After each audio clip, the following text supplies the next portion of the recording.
Welcome आहे आपल्या चॅनलमध्ये ॲग्रिकल्चर टिप्स सूरज मगर याच्यामध्ये. तर आज वाफ्यावरती लागवड केलेली आहे कांद्याची.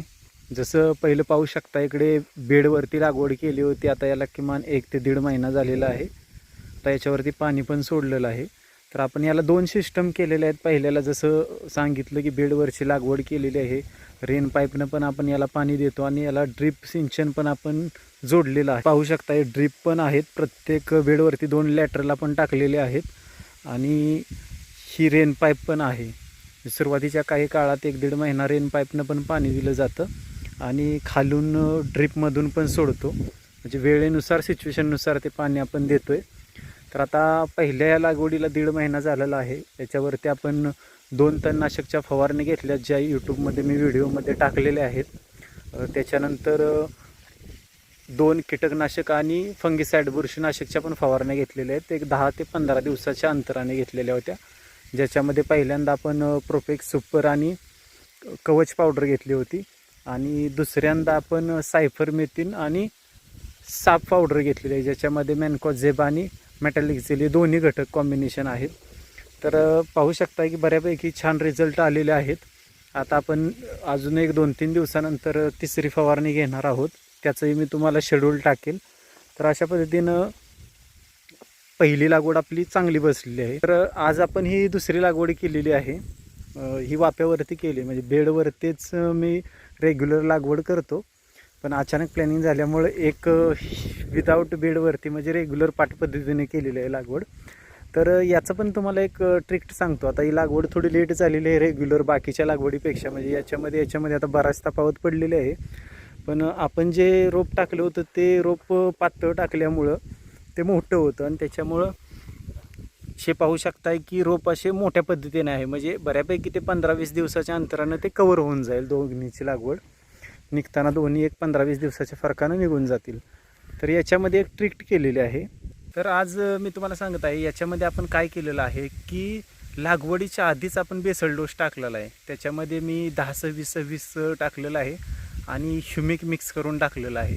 म्हणजे काय होतं की लागवडीच्या आधी आपण बेसल डोस 50% जरी टाकला तरी ते लागण्यासाठी 10-15 दिवस 20 दिवस जातात. म्हणजे नत्र पहिल्यांदा लागते, स्फुरद नंतर लागते आणि पालाश नंतर लागते. त्याच्यानंतर जो के घटक असतो तो सुरुवातीला आपण 10-20 आणि ह्युमिकची बॅग टाकलेली आहे आणि हे आज लागवड केलेली आहे.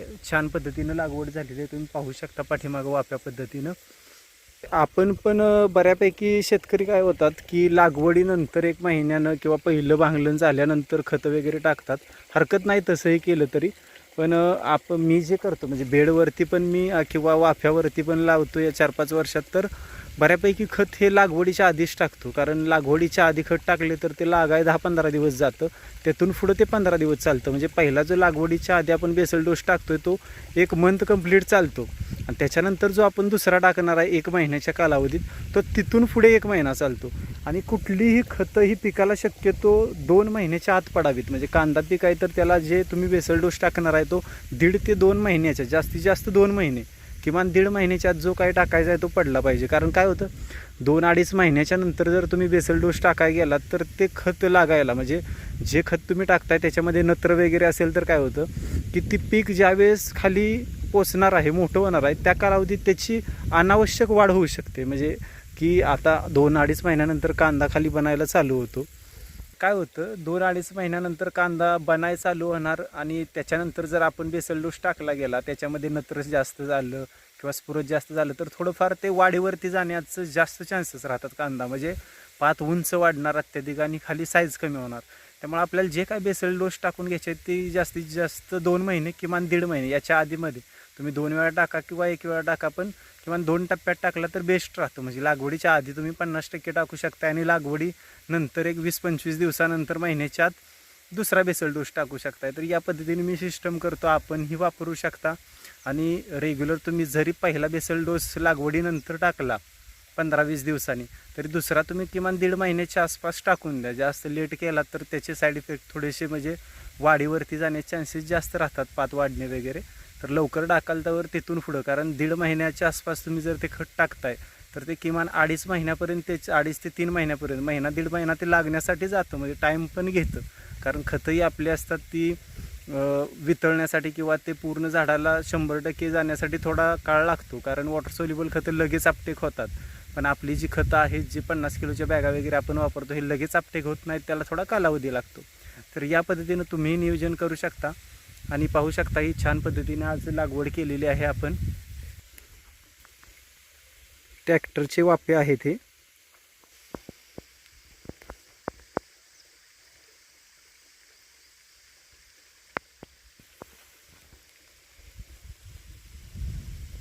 महत्त्वाचं रोप मोठे असण्याचे फायदे होतात की लागवड पण छान होते आणि रोपं मरत नाहीत शक्यतो.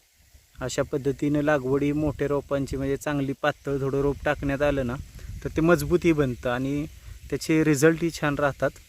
म्हणजे लवकर लागवड करून निघतं ते. ठराविक अंतर पण घेताना व्यवस्थित घेतलेलं आहे, जेणेकरून तो म्हणजे दोन्हीमध्ये एक वितीचं अंतर घेतलेलं आहे, म्हणजे चारही साईडनं ते कांदा बळवण्यासाठी पोचण्यासाठी जागा पण असावी. तर अजूनही आपण कोणी चॅनल सबस्क्राईब करायचं राहिलं असेल तर चॅनल सबस्क्राईब करा, जेणेकरून तुम्हाला प्रत्येक व्हिडिओ मी टाकत जाईल आणि पाहायलाही भेटतील. जेवढं माझ्याकडून होईल तेवढं अवश्य मी माझे अनुभव तुम्हाला शेअर करत जाईल, कारण नवीन शेतकरी असतील किंवा काय प्रत्येकाकडं काहीतरी असते की नवीन गोष्टी शिकायला भेटतील. म्हणजे बऱ्याचशा शेतकऱ्याकडूनही मला पण बऱ्याचशा गोष्टी शिकायला भेटल्या आजपर्यंत, त्याच मी तुम्हालाही शेअर करतो आहे. तर थँक्यू, भेटूया नेक्स्ट व्हिडिओमध्ये.